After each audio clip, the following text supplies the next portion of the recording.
কমলপুর সাইকা জলপ্রপাত বন্ধ করার আর্জি জানিয়েছেন প্রাক্তন কেন্দ্রীয় প্রতিমন্ত্রী প্রতিমা ভৌমিক।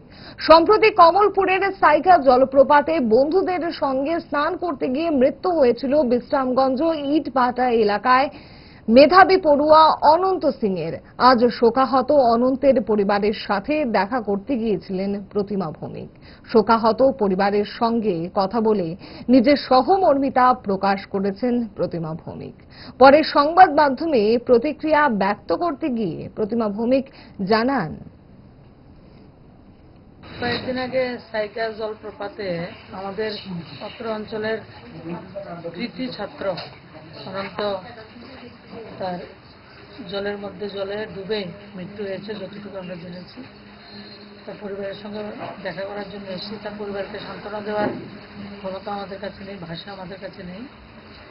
ভগবান ওনার যে ছেলে, ওনার আত্মার গতি কামনা করছি এবং তাদের পরিবারকে পরমেশ্বর পরমাত্মা ওনাদেরকে শান্তি দেবেন, সেটা। আর আপনার চ্যানেলের মাধ্যমে আমার রাজ্য সরকার এবং পর্যটন দপ্তরের কাছে বিনম্রভাবে অনুরোধ, সাইকাতে জলপ্রপাতে অনেক ধরনের দুর্ঘটনা সংঘটিত হয়েছে।